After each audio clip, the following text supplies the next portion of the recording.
All right, welcome to my talk on how to host a Plex server on your work computer. Wait, I'm sorry, just kidding. All right, so we're going to talk about self-hosted Bitwarden. Some of us may or may not have been LastPass customers and may be regretting those decisions.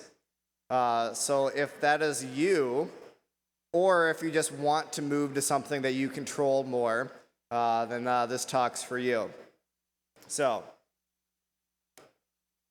first, a little bit of history here. So, I don't know, maybe nobody's here has heard of LastPass, or maybe you've heard of them and you don't pay attention to how horrible they were the last year and a half or so. But it's a very short history. So, August 8th of 2022, they got hacked. On August 12th, their security team discovered they'd been hacked and didn't really stop the hackers. They thought they did. They didn't really. September 15th, they let everybody know that they were hacked, but they said, "Don't worry, customers, all of your passwords are safe." October 26th, is when the hackers actually stopped for real. And on November 30th, they disclosed that the hackers had stopped hacking them and called it a new incident. It wasn't related to the other one at all. Then on December 22nd, they were like, "Our bad, it was worse than we said. They stole like all of our source code. A lot of technical info. But don't worry, customers, your passwords are safe." Until January 23rd, when they said, actually, they stole all of the backups, which have all of your passwords. And then on the 27th, they revealed that it was a DevOps engineer who was compromised. I don't know if it's officially said that it was because they were hosting a vulnerable Plex server on their laptop, but that's basically what they were doing, as I understand it. And also, oh, by the way, not only did they steal the backups of all of your passwords, they also stole the authenticator seeds and the decryption secrets. They literally stole everything. So hopefully, if you were a LastPass customer and you didn't know this, you're gonna go home tonight and start changing some passwords and shit. Cause like, it was really bad and it had been like that for, God, what was that, half a year? Without them telling you, like, by the way, all of your stuff is out there. So like, I'm sure we all use great passwords, right? I mean, I do, but I know people that don't, who use LastPass, you know? And friend of mine, I said, "Hey, by the way, you should change your LastPass MFA." And he said, "Well, why would I do that?" And I said, "Because it was stolen. Like, they know what it is. They got the seeds. They can replicate your MFA." So anyway, yeah, all of that stuff got stolen. So me as a LastPass personal customer was like, this sucks. Like, how many of you have said to people, do unique passwords, complex passwords, buy a password manager, put all your passwords in there, and then they say, "But what if that gets hacked?" And you say, "That won't happen. The chances of that happen are so small." Well, we can't say that anymore. So, what are some other things I've used? So I've used KeePass Droid. I mean, that was one I used for a while. There's lots of KeePass variations out there. My personal problem with all those is that, you know, you have a single database, and then you have to figure out where you're going to back up that database to. So like on my phone, like every once in a while I would like throw it in like a OneDrive or something like that. But, you know, I don't know. It didn't feel that great to me. Plus it's only accessible there. You have to have my phone. Like if I don't have my phone, then I can't get into my passwords. If your KeePass database is on your laptop, it's on your laptop. You have to have your laptop. Anyway, so what is Bitwarden? Bitwarden is a freemium open source password management service. I say freemium because they say this on Wikipedia. But what it really means is you can use it for free, and it is a great, great product for free. But if you want some bells and whistles, you can buy those also. I don't pay for it. I just use the free version. It's all open source. You can go on their GitHub, download it, look at it. As we all know, open source stuff means lots of people are looking at it, which makes me feel better about finding security bugs and stuff like that sooner rather than waiting on LastPass to maybe tell you 6 months later. Like I said, it's free. Their big thing's free forever. I'm not selling, and this isn't a commercial, but it is also really cheap if you want to do this other stuff. You can also have them host it, so you don't have to self-host it, but having been a LastPass customer, I would like to actually control my own database now. That guy talked me into it. Wave, everybody. He was talking. He also hosts his. I asked him if he wanted to help with this talk, and he said no. It's all right. So what does it look like? So it's free. I don't pay anything, right? So it can't be that cool, right? I don't know. I mean, the login looks pretty legit. It's pretty good login. Since I'm self-hosting, I have to have a domain, but I mean, we all have like 10, 15 domains that we own that are just sitting around not being used, right? So I used this one. It has MFA. I mean, if it's going to be on the internet, you want MFA on it, right? That's there. It's free. It's just included. You got all these cool vaults. You can put everything in it from notes about your Jeep Wrangler to your AAA membership card to like whatever you want. It's got everything. Notes, passwords, cards. So like if you want to put your credit cards in there, whatever.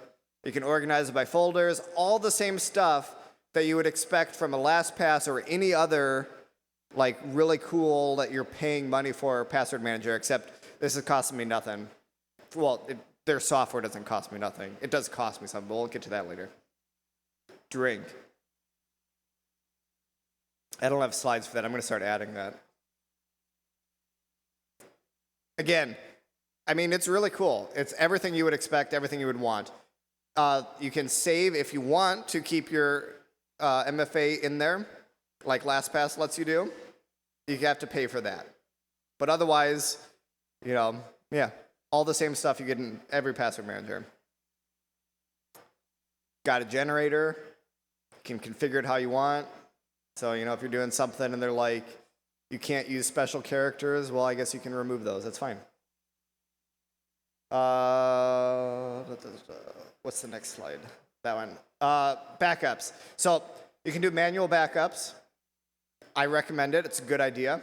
The version I usually use is JSON encrypted, so you have to have a password. It's an encrypted file. You can also do ones where you have your account. You can only upload it into your account, different things like that. I'm going to talk about how I automated this because I don't want to do manual backups because who has time for that? For the people that like Chrome extensions and stuff like that, there's browser extensions. I personally don't use it because I think they're obnoxious and a little intrusive, but it's there if you like that. It's got phone apps, so I've got an app on my phone. Also a really great way to back up your database. So you log in on your phone, you sync your database down, something happens to your server, you still have it on your phone. All right, so let me talk about how I did this. So I did this all in AWS. I'm an AWS person. Sorry, Google, and Azure. I guess they're kind of a thing too, right? So real quick basics. I'm not going to go into like how to build an AWS environment because that's not what this talk is. But you're going to have things like a VPC. You can use the default one, or you can like set up a new one. I always don't use the default one. I'd set up my own. But make sure it has like a gateway and all that fun stuff, networking things, right? Then the next thing you'll do is you're going to create an EC2. I'm not doing high availability. You could do that. I don't need it. I've got it on my phone. If my server goes down for a few minutes, I still have my passwords on my phone, so I'm not concerned about it. I did a T3A small.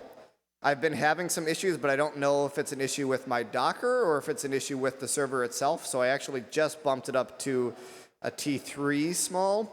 The T3A small is like the super cheap version of it. It didn't make a difference, so I don't know. I'll probably build a new instance here eventually. But T3A small, I think, should work fine. Yes?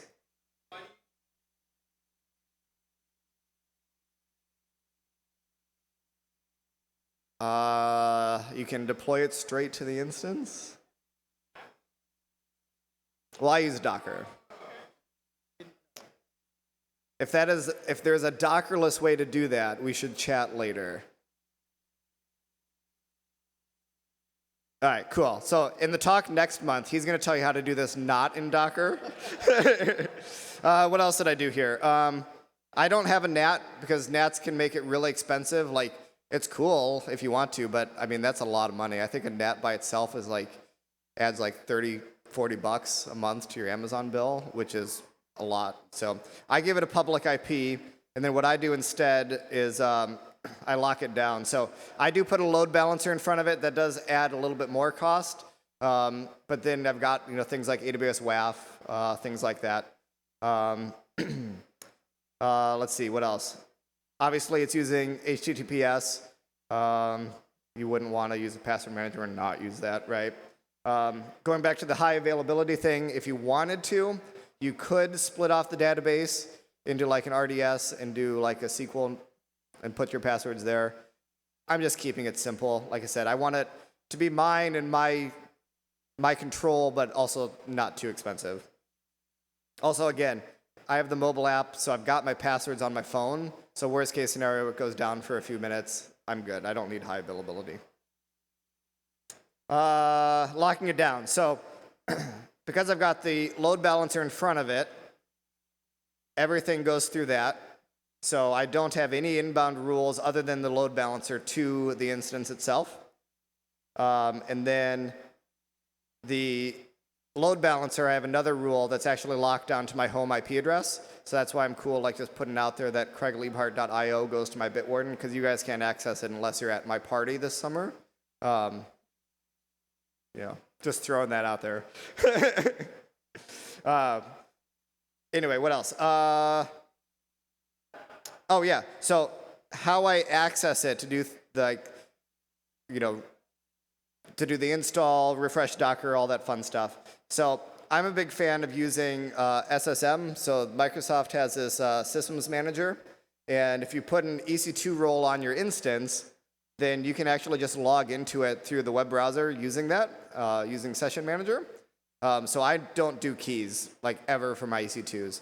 No keys to manage, no keys to lose or get stolen. I just put the role on there. My access to it is contingent on me being able to log into AWS, which if I can't do that, then I've got a lot of other problems anyways. But it works really slick.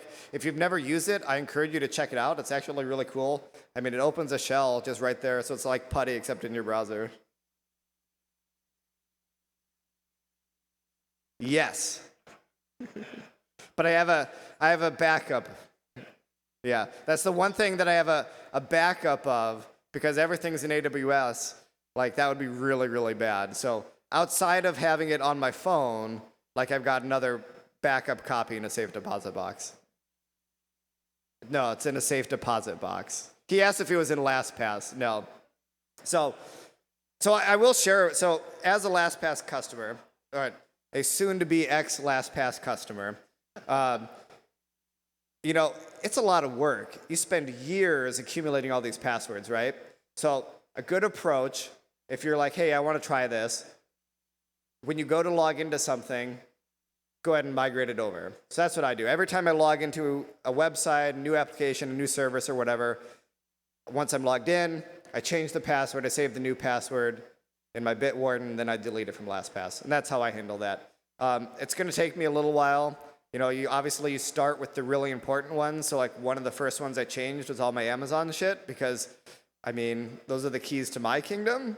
So I don't want that in a database that, somebody in, where did they say they come from? Russia? Was it Russia? You would know. No? You don't know? Do you know? The LastPass hackers, were they Russian? We'll pretend they're Russian. All right, what else? Oh, so the backups. All right, so I'm lazy. I don't want to back up my own database. That's why I was paying LastPass to keep it safe, right? So there's a really simple solution. As far as I can tell, it doesn't cost anything, because I have it on, and I've not seen it on my AWS bill significant. It's not on my AWS bill enough for me to notice that I turned this on. but they've got this thing called Lifecycle Manager. So what I have it set up to do is every night it takes a snapshot of my instance and it keeps the last 7. So I've got 7 days of backups of my whole server. And it costs me like nothing. Why not? Everybody should turn that on. All right, so I talked about how I've been having some weird issues with my instance, which I think is Docker based on a little bit of troubleshooting. So this was really, really hilarious. So I stood this up. I messaged Brandon. I was like, Brandon, I did it. I started my own Bitwarden server. It's so great. I love this. The next morning, I go to log in, and I get this. And I'm like shitting my pants, right? Because like I just moved all of my most important passwords to Bitwarden, and I get a 504 gateway timeout. And I'm like, what the heck? Well, so I learned very quickly that I'm also lazy enough, I don't want to deal with this. So I automated this also. So CloudWatch can tell you, and this is just the basic CloudWatch. You don't have to pay extra for this. Just the basic CloudWatch, it does 2 health checks. It does instance, and then it does reachability. So if you set up a CloudWatch alarm that says one of those 2 is failing, you can have it just reboot the server for you. So you don't have to do it. Now, every once in a while, my server goes down, and I'm like, shit, I actually really want it in it. But most of the time when it goes down, and I don't know why, I'll have to figure out why it's doing it, but that's a different talk. But usually it does it like overnight. So 4 in the morning, if my instance hangs and needs rebooted, I don't want to do that. So it just does it for me. And so I wake up in the morning and it's good to go. All right, so I said the last, the Bitwarden itself is free, right? So I'm using the free version. I'm not paying Bitwarden a cent. It does cost me a little bit of money. It's hard to tell on this because I also have a website that I never update that's also running in AWS. So what you're going to see on the next slide is the change from what I was running in AWS to what I'm running as of like Monday or Tuesday when I put this slide together. So before I did this Bitwarden server, I was paying about $20 a month. Now with the Bitwarden server, because I'm doing the load balancing and all that other cool stuff on top of it, I'm paying $71. So, I mean, it's not the $5 a month or whatever it was I was paying to LastPass. And I could certainly do it for cheaper because what it was that slide, $3.99 a month if I wanted Bitwarden to do it. But to me, it's worth it to spend that extra, $50? I'm bad at math and I've been drinking. But $50 for the peace of mind of knowing that I have secured this in a way that I'm comfortable securing it as opposed to trusting somebody else to secure it. So, yeah, could I do it cheaper? Yeah. But this was fun, and I also did it in a way that allows me to also be lazy. So, yeah. Yeah. You too can try to log into it, and then yours is not up. That's awesome. If only you had CloudWatch alarms. Cool. So this is my last slide. Does anybody have any questions? I know that was kind of a lot. I tried to keep it high level. What do I do when AWS gets hacked? Well, it's all encrypted. But it's my encrypted. I control the keys. Yeah. I mean, there was that incident about the rice grain size thing on the whatchamacallums and all the servers where China was looking at everything on your EC2, something, something, something. I don't think that was real. I don't know. Was that real? No, the grain rice story. Is what's his name from the FBI here? He can probably tell us, right?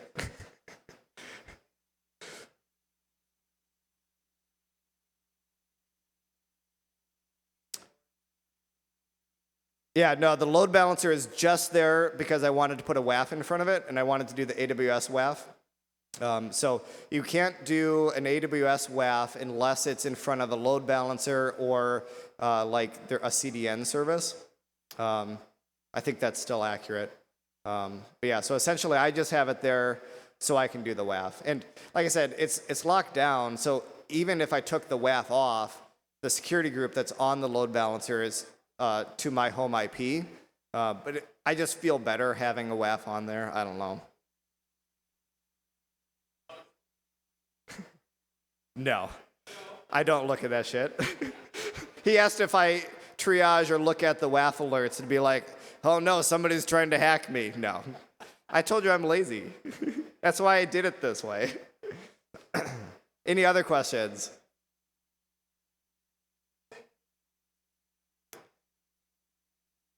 Say that again. No. SyncThink. Have I ever used SyncThink? No.